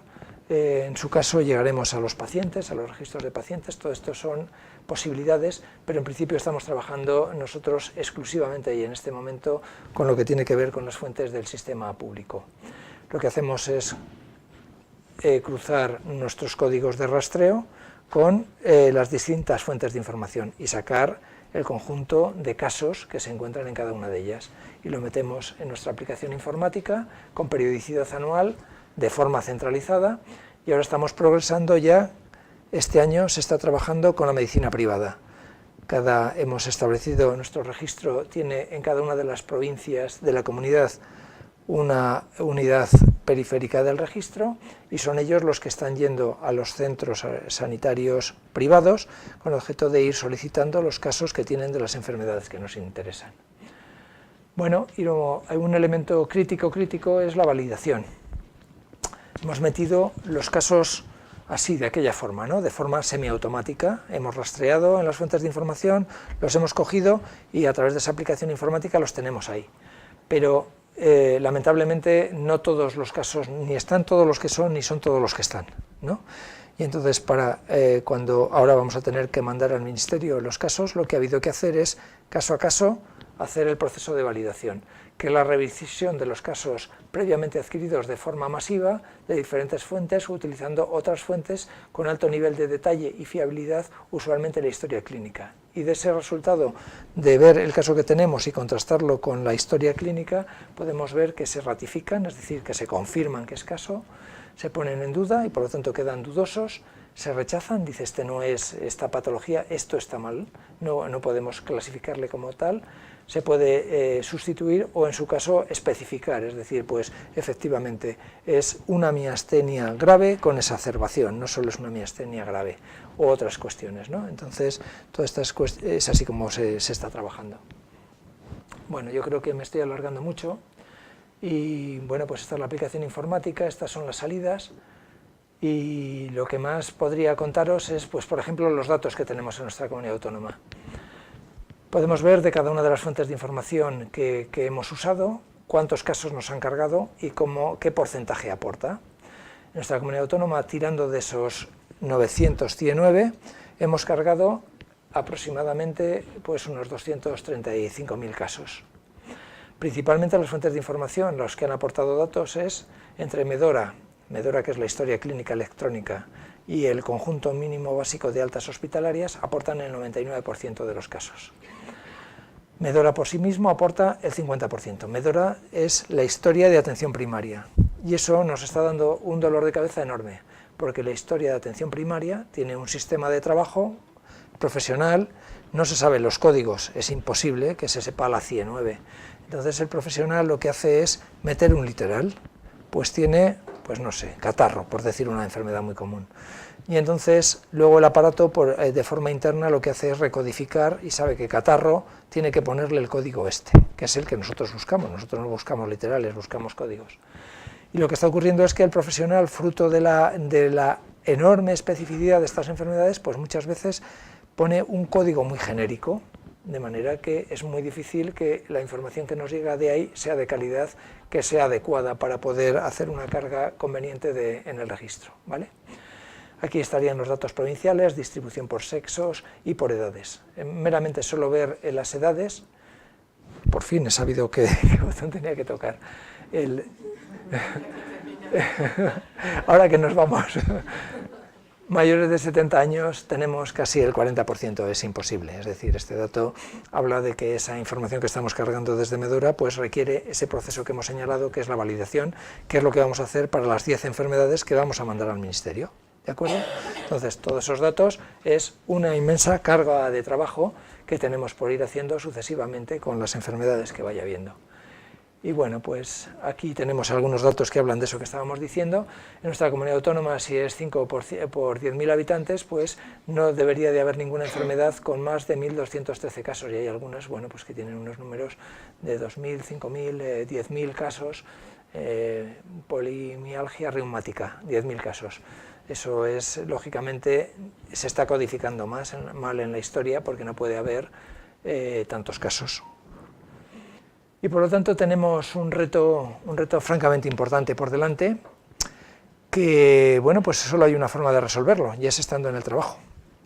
Ahí hay que progresar, analizar, revisar, actualizar, y no se antoja una tarea fácil. No es una tarea fácil. Yo diría que casi todo tiene un costo de oportunidad o una sistemática que ha de buscarse. La oportunidad para las enfermedades raras, pues seguramente que todo el mundo lo conoce, la dificultad que hay en este momento en el sistema sanitario de que haya un sistema de codificación específica. Mientras no haya un sistema de codificación específica, pues los registros están abocados a hacer una tarea compleja. En un momento de recorte de personal en la administración, esta tarea o buscamos sistemas expertos, o se desarrollan sistemas expertos en la cual, pues a partir de cruzando esas bases de datos, se llegue a la conclusión de que solo se puede decir que hay esta patología cuando se da esta y aquella otra circunstancia y como requisito imprescindible esta otra, o si no, bueno, pues la revisión manual es muy tediosa, compleja, requiere mucho personal y por lo tanto es lenta, ¿no? Y no sé si he dado una visión de qué es lo que hay, y ahora me gustaría pues responder a lo que no haya hecho. Sí, espera, para que se quede grabado, si no os importa, os voy a pasar el micrófono, y como se está grabando, también que se escuche bien la pregunta, ¿de acuerdo? Bueno, ante todo, gracias por el esfuerzo y la concreción con la que has ilustrado tu ponencia, ¿no? Malo, muy amable. Una pregunta, sí. Todos estos datos, todo este trabajo que habéis hecho en Castilla y León para avanzar en todo lo que es este registro, ¿se ha tomado alguna decisión a nivel sanitario a partir de algún tipo de estudio de los datos que habéis recogido de este trabajo? Algo que se me ocurre a mí que podría ser, ¿no? Si estáis trabajando en una patología como pueda ser una de las que salía ahí, el Huntington, que puede ser, tienen un carácter genético importante, si a partir de estos estudios, por ejemplo, habéis decidido hacer estudios genéticos a todos los pacientes de Huntington, o algo así. ¿Ha servido estos datos para tomar algún tipo de decisión en este sentido? Lo entiendo. Verás, el tema, como he explicado desde el principio, nosotros estamos en la parte no asistencial del sistema, estamos en la parte de salud pública, no estamos en la parte asistencial. Pero en concreto en Burgos hay una persona que esa patología que has dicho es especialista y está trabajando en ella, es decir, en el hospital de aquí, cerquita del hospital de Burgos. Lo que sí que hemos hecho ha sido a la inversa, ha sido desde salud pública, viendo cómo trabajan en el sistema asistencial, intentar cargar en ese léxico que se les despliega cuando hacen un diagnóstico, hemos cargado hasta 3.000 sinónimos o acepciones distintas de las patologías que nos interesan, de manera que el profesional que tiene que indicar un literal lo pueda encontrar en el desplegable que le va a aparecer, porque cuando empieza a poner palabras le empieza a aparecer opciones que él solo selecciona una y luego ya se codifica ello automáticamente. Lo que hemos hecho ha sido al revés, visto ese batiburrillo que nos está metiendo Medora, lo que hemos hecho ha sido intentar, de las enfermedades que estamos en este momento registrando, esos 900 códigos 109, intentar ver tantas acepciones, sinónimos como en la literatura médica se utilizan al efecto de que estén allí a su disposición. Y en concreto en la enfermedad que decías, repito, hay un especialista aquí en Burgos que está trabajando monográficamente en esa materia y, repito también, todavía estamos en la fase inicial del registro, no tenemos una explotación de datos, sería pretencioso. Es decir, que ahora cuando terminemos la validación de las 10 enfermedades para remitir al sistema, empezaremos a tener datos de calidad de 10 enfermedades, de esas 10. Y a partir de ahí podremos analizar y empezar a tomar decisiones si es que corresponde.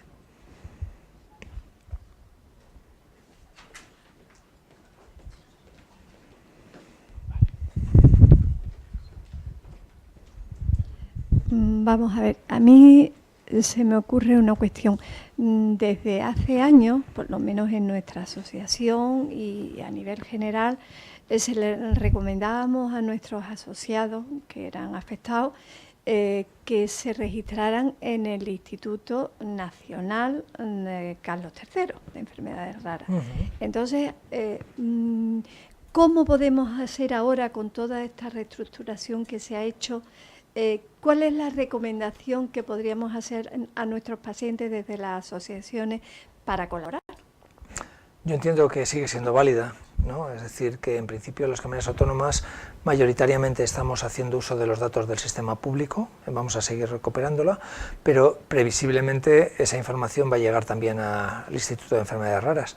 Entiendo que el Instituto hará uso de esa información para cruzarla y complementar los datos que haya, es decir, que entiendo que el camino es el indicado, no hay ninguna novedad al respecto.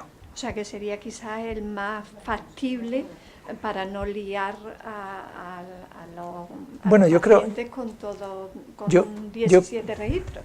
Claro, yo entiendo que en esta fase todavía, por lo menos en nuestro caso, no sé cuál es el de otras comunidades autónomas, entiendo que ellos también están trabajando solo con datos del sistema sanitario. Entonces, la única vía que tienen los pacientes en su caso es constituir registros específicos como IA o bien comunicarlo al IER. Vale.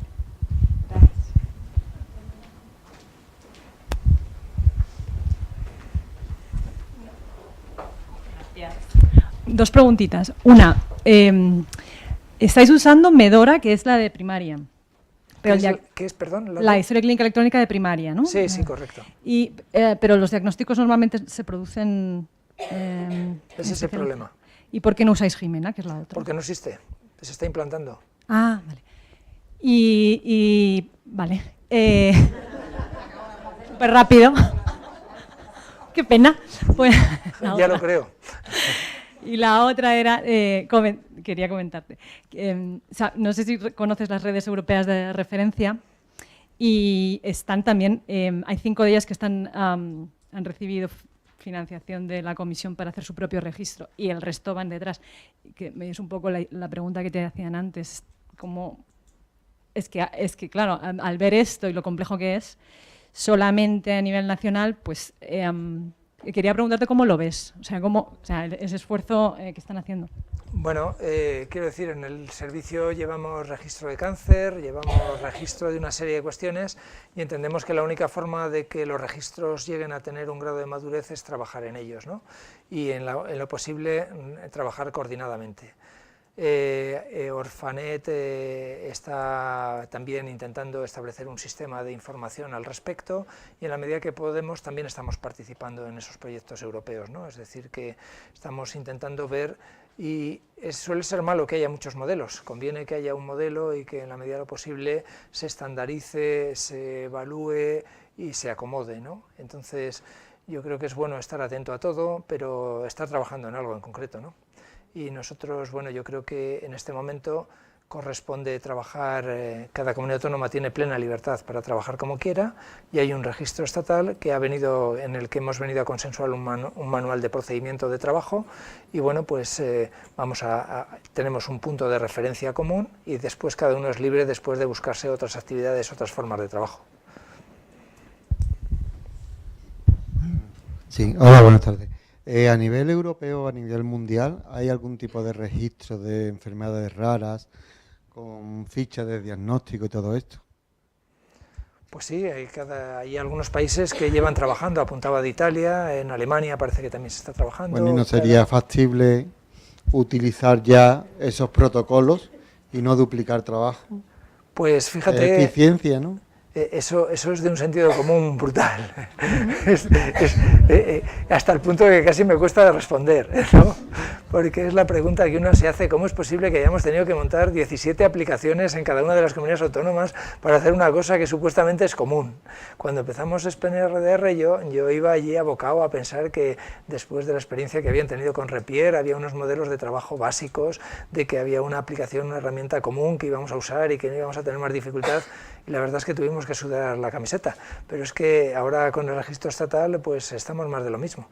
Hemos tenido que venir a consensuar esas fichas que he dicho, etcétera, etcétera. Seguramente que no hace falta que diga más, porque es lo que hay. Bueno, al revés, quizá, bueno, cuando... Claro, yo creo que hay que entender que el sistema de salud es complejo. Cada comunidad autónoma, lamentablemente o afortunadamente, ha ido divergiendo, se han ido estableciendo modelos distintos y bueno, pues esta es la realidad que tenemos ahora y hemos de trabajar con ella. Es decir, que yo no voy a ponerle ningún adjetivo a ello, esto es lo que hay. Yo quería saber, cuando este registro esté más afianzado y esté más estable, ¿cuál va a ser la aplicación práctica de cara a los pacientes? Bueno, en principio yo creo que hemos hablado de ello. Lo primero es darle magnitud y el objetivo que se planteaba es que estas enfermedades son invisibles. Lo primero que va a permitir es cuantificarlo, ¿no? Cuantificarlo significa saber cuál es la verdadera magnitud del problema. Y a partir de ahí es de donde se puede empezar a hacer las planificaciones que correspondan en cada caso o tomar las decisiones en el ámbito del tratamiento, de la investigación, etcétera, etcétera. Eso es lo que he intentado presentar en la primera parte de mi intervención. No voy a decir nada distinto de ello.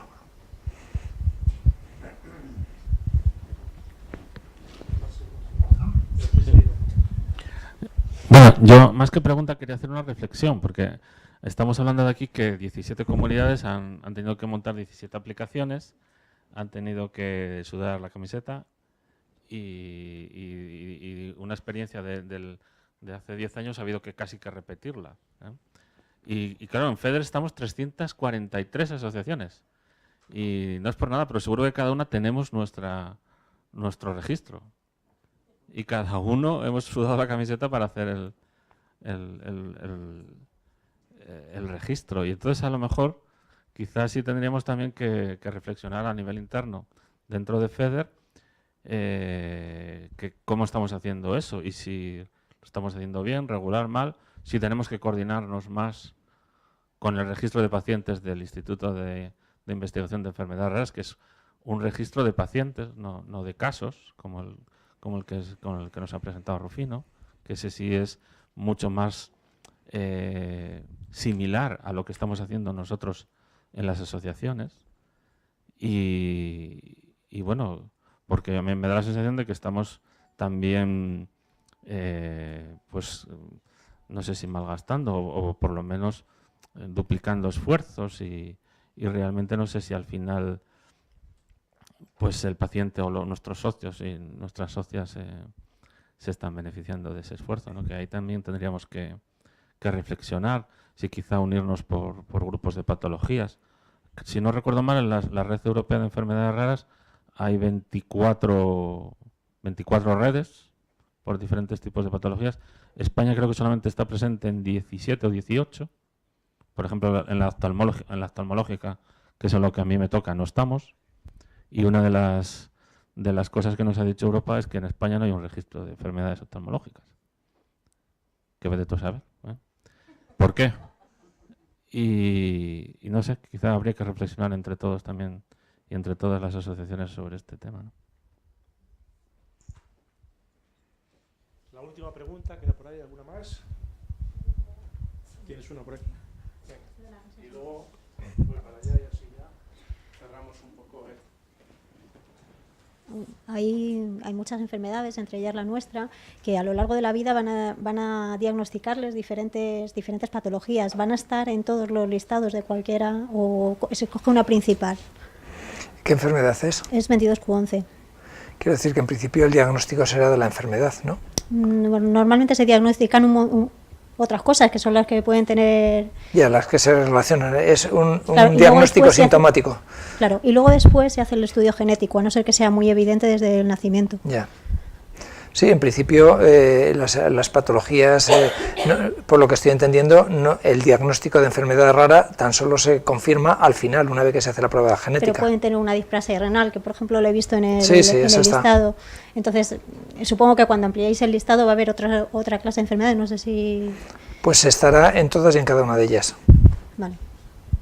No sería real. Ya, es el diagnóstico que en ese momento hay.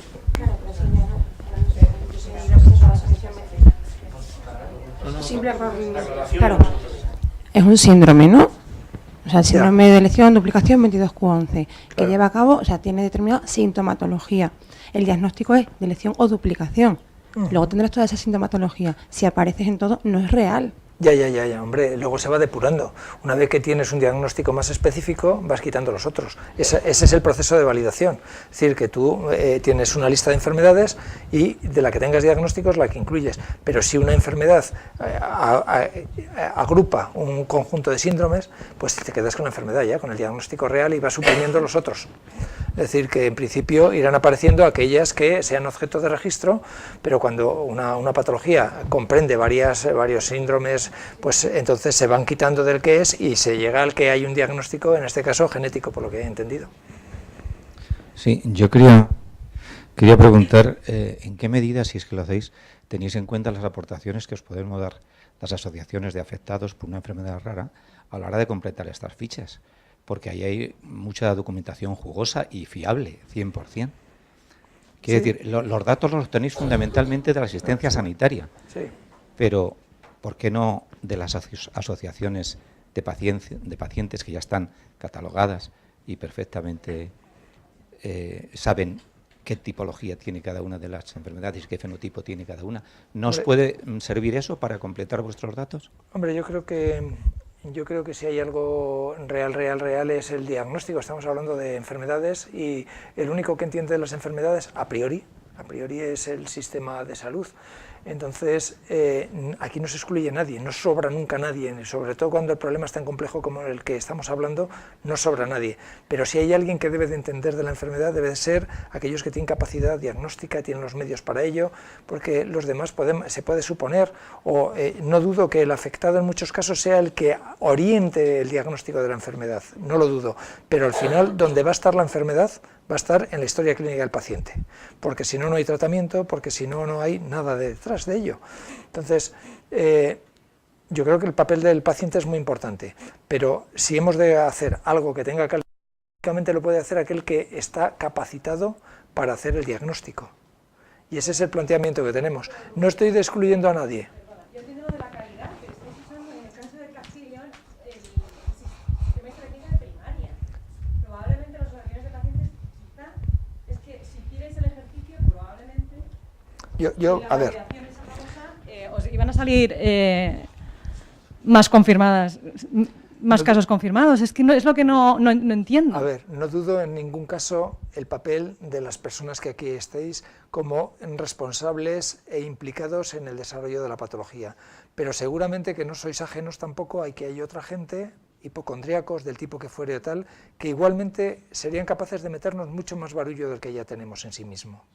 Entonces, insisto, repito, estamos en una etapa crítica de dar... Claro, hemos de poner esto en marcha y hemos de hacerlo de forma que tengamos datos de calidad, que todo vaya bien.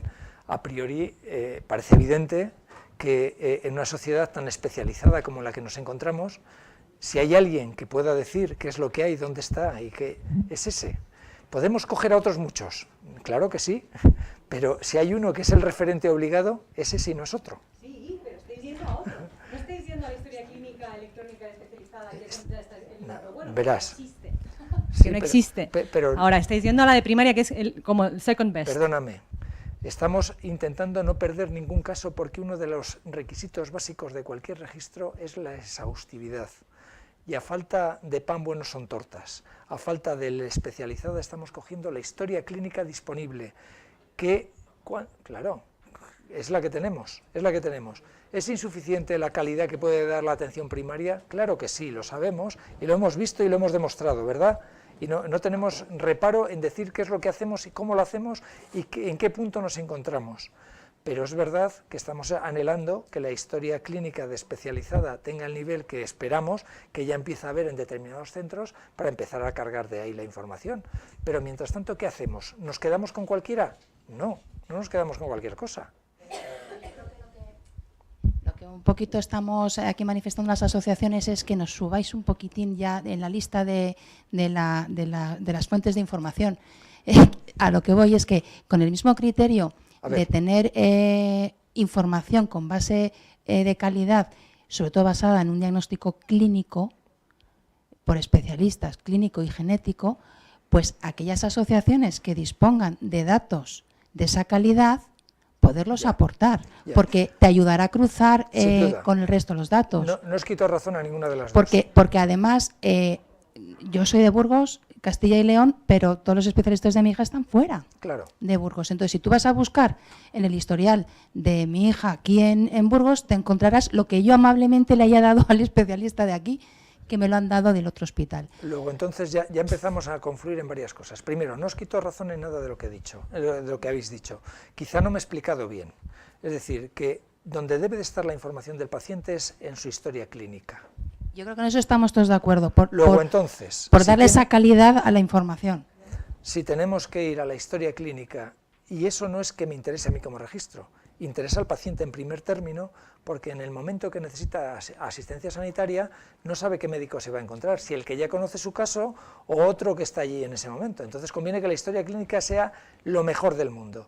Y en esa filosofía, que yo creo que sí que compartimos, nosotros seguimos apoyando que si la información tiene que estar en algún sitio, es en la historia clínica. Y por lo tanto, ¿dónde vamos a buscar la información? A la historia clínica. ¿Cuál es el papel de los pacientes? No darme a mí los datos, es dárselo a la historia clínica para que yo pueda encontrarla. Claro, pero es lo que te digo, que algunos que disponemos de un informe que nos han hecho a lo mejor en otra comunidad autónoma, se lo pasamos al especialista o al incluso pediatra o médico de familia de aquí, de tu comunidad, y si lo digitalizan y no se cuelga el ordenador y lo cuelgan bien, pues a lo mejor sí puedes cazarlo tú después. No, pero la idea es que tiene que ser esa y además tú lo vas a poder ver. Sí, estamos hablando de lo mismo, lo que te estamos pidiendo es que nos subas a la hora de pedir que cuentes con las asociaciones. Bueno, eso te estamos pidiendo. Yo creo que he dejado muy claro que si el registro ha ido adelante ha sido por aquella propuesta del año 14 de FEDER en su beligerancia, yo creo que tenéis un papel insustituible, que si se ha puesto en valor las enfermedades raras, si se han visibilizado, es por la participación del asociacionismo en este ámbito, ¿no? Y yo eso lo tengo clarísimo, no tengo la menor duda. Lo que tengo son limitaciones en mi ámbito de trabajo. Yo tengo limitaciones en mi ámbito de trabajo y entonces a la hora de intentar meter cosas, procuro buscar un camino y a lo mejor lo que tenemos que alinearnos es en esto, y es que vuestros datos, si tienen que estar en algún sitio, no para mí, sino para todos, es en la historia clínica. Pues a lo mejor hay que hacer ese llamamiento desde FEDER, o sea, y hay que procurar insistir en que cada uno lleve su historia clínica a su médico de referencia. Su informe de diagnóstico, que lo lleve a su sistema sanitario, claro. ¿Alguna pregunta más? ¿O aportación? Sí. Venga. Oye, a mí me gusta siempre que participáis, que digáis cómo os llamáis. Sí. Bueno, mi nombre es Andrés Mayor y soy el presidente de Es Retina Asturias. Y bueno, es un problema de retina, evidentemente, que perdemos la visión. Es genético, hereditario y todo esto, como el resto de casi todas las... Yo creo que la aportación está... Las asociaciones, lo que tenemos que ser capaces de toda esta información tan específica de los pacientes es introducirla en el registro de pacientes del Instituto de Investigación de Enfermedades Raras, que es ahí donde podemos incluir, aparte de nuestra historia clínica, todo lo que es toda esa información extra que hemos conseguido, que es la única manera de que luego los investigadores puedan decir que tienen un registro para poder participar en una red europea, porque si no, no van a validar, las redes europeas no van a validar ni el registro de tu asociación, ni de la mía, ni por muy bien que esté hecho. Tiene que ser un registro oficial. Las comunidades autónomas están haciendo un registro de casos, Pero el registro de pacientes está en el Instituto de Investigación de Enfermedades Raras que dirige el doctor Posada. Y si nosotros queremos que haya investigación y que participen grupos españoles en las redes europeas, pues tendrán que tener nuestros casos, los casos de los pacientes, en este registro de pacientes. Y tenemos que ser capaces de animar y de favorecer y de facilitar que nuestros socios y nuestras socias pues introduzcan, porque es un registro voluntario, evidentemente, sus datos en este registro, que es un registro de pacientes.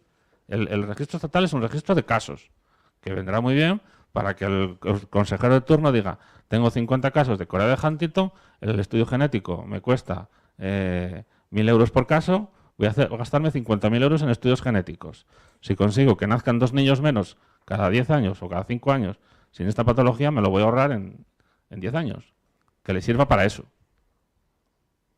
No sé si... Yo creo que es lo que entiendo de todo este tema de los registros, no sé. Más aportaciones, reflexiones, preguntas. Tenemos 3-4 minutos más, ¿vale? Ahí hay una palabra pedida. Que veamos. Se presenta porque antes no se presentó, si no le importa. De Canarias. Soy Maite, vengo en representación de Pseudosantoma elástico. Perdona. Lo repito. Mi nombre es Maite y vengo en representación de enfermos por pseudosantoma elástico. Entonces, yo quizás no sé si voy a ser capaz de recapitular un poco lo que hemos dicho. Yo hice hincapié antes en el papel, en lo que podíamos aportar las asociaciones o cómo podíamos ayudar a todo este trabajo que indudablemente es ingente y que le agradecemos infinitamente cómo nos lo ha expuesto con la claridad y con la honestidad en que nos ha planteado las dificultades con las que se plantea. Entonces, abundaría en la opinión que ha dado mi antecesor, que debemos recomendar a nuestros asociados que sigan inscribiéndose en el Instituto Carlos III. Y después una cosa nueva es que como las historias clínicas pues es de donde recaban datos los registros autonómicos, Correcto. Pues si las tenemos de otra autonomía, pues tratar de que las incluyan en la historia clínica donde vivimos con la mayor fiabilidad posible. Correcto. ¿Estamos? Muy de acuerdo. Pues, muchas gracias. ¿Alguna pregunta más? Una aclaración. El registro de pacientes, porque ya soy una experta en registro de pacientes, entonces incluye no diagnosticados, entiendo. ¿O cuál es la diferencia entre registro de casos y registro de pacientes? Sí, perdona, que no me sé tú. Perdón, es que no sé los nombres. Andrés. A ver, el registro de pacientes es un registro voluntario, correcto, donde personas diagnosticadas en principio de algo o con, bueno, no sé, tú mandarías tu informe y allí te meterían en donde correspondiera. A lo mejor es que yo creo que hasta el registro de enfermedades raras tiene un caso, tiene un apartado específico de no diagnóstico.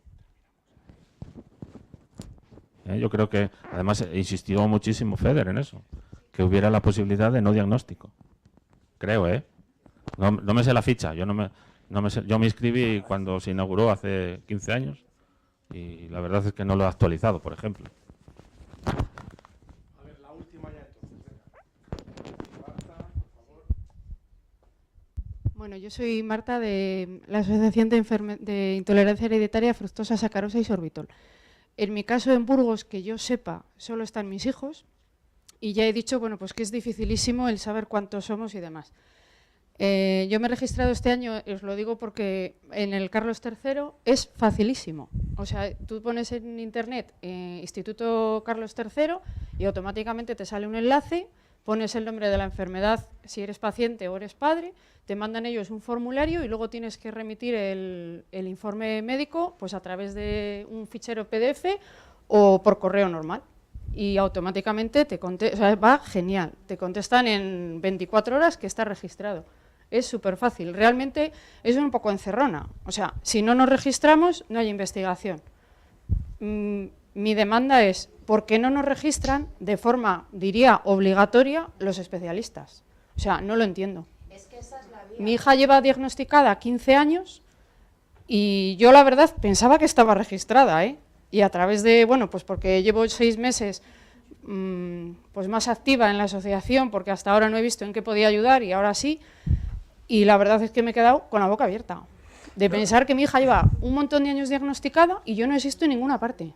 Pero no existía. ¿Qué es eso de que no existes? Perdona. Pues que no estaba registrada en el Carlos III y yo daba por hecho que sí, porque pensé que no era tarea mía. Vamos a ver, repetimos, el registro este que ya tiene el nombre de Nacional de Enfermedades Raras es un registro voluntario. Ya, pero que desde la asociación a veces pues nos explicaban, claro, como padres entendemos hasta donde entendemos. Que os registren o que se registren en el Carlos III porque si no, no hay investigación. Pero claro, no sabía que era tarea mía, no se me había ocurrido, o sea, yo no sabía que era una tarea mía. Hombre, yo creo que este otro registro de base poblacional de ámbito nacional va a dar una información.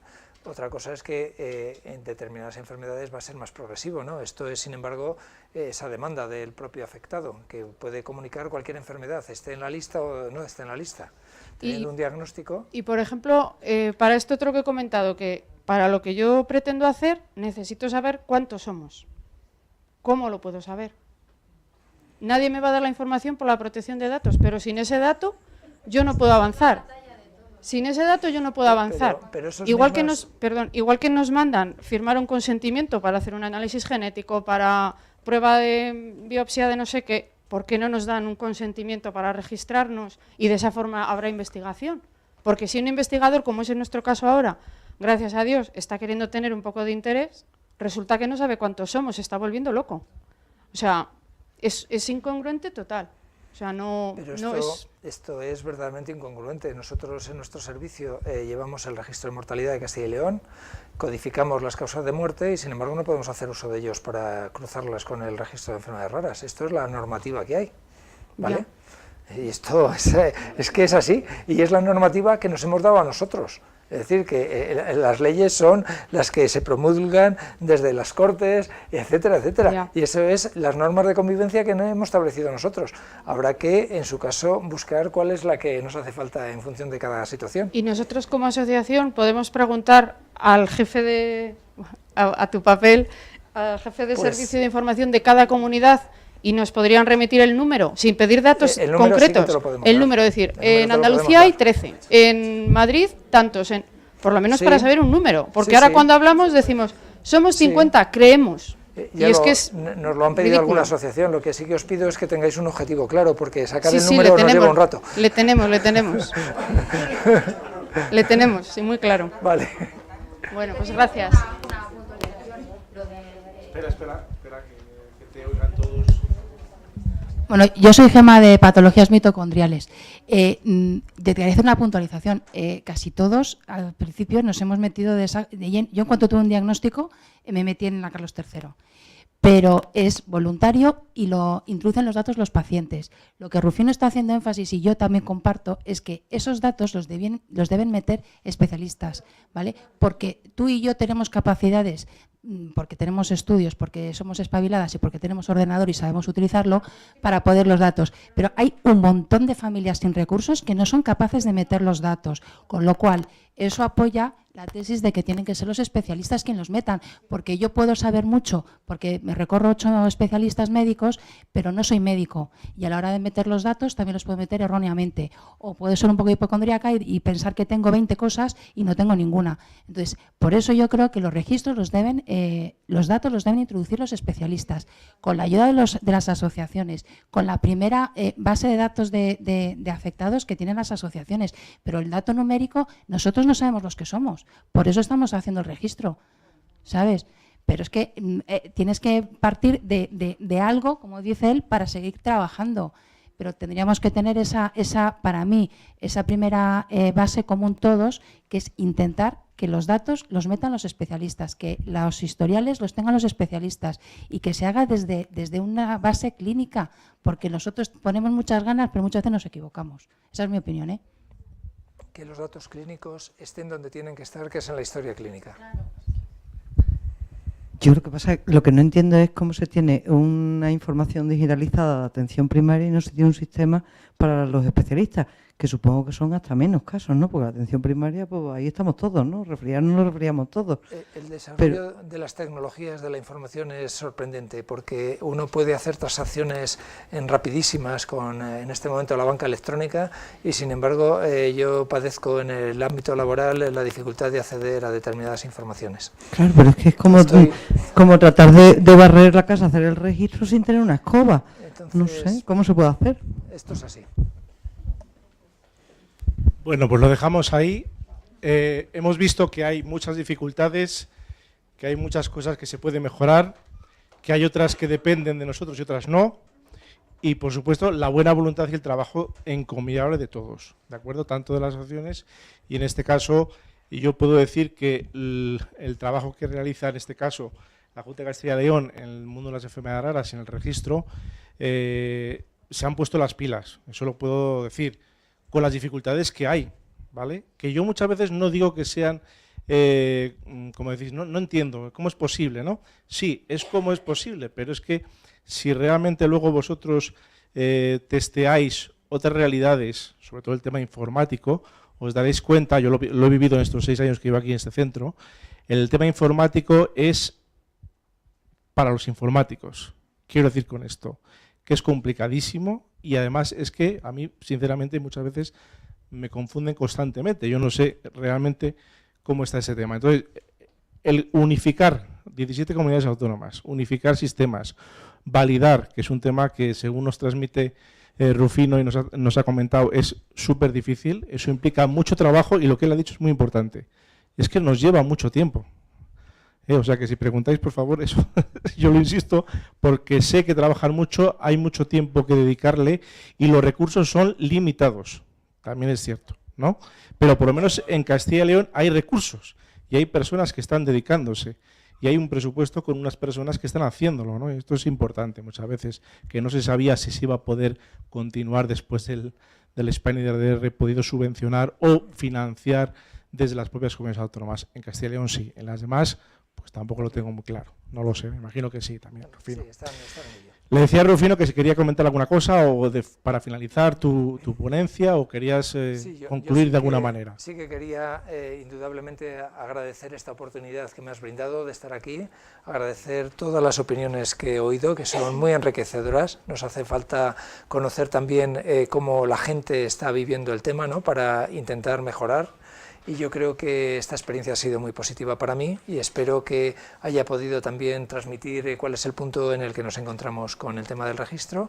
Lo importante es que ha arrancado y lo importante es que no lo paremos, ¿no? Y que entre todos, cada uno desde la parte que nos corresponde, sigamos empujando con objeto de llegar a ese objetivo y es tener información de calidad para que cada uno lo utilice en el ámbito que le corresponda, que es la investigación, que es la asistencia, que es la prevención. Toda esa serie de cuestiones es básico y bueno, pues solo puedo decir que muchas gracias por la oportunidad de estar aquí. Gracias a todos. Un aplauso fuerte para Rufino y evidentemente agradecerle el esfuerzo que ha hecho, que es grande y por supuesto seguimos en contacto y colaborando en lo que podamos desde el Centro de Enfermedades Raras.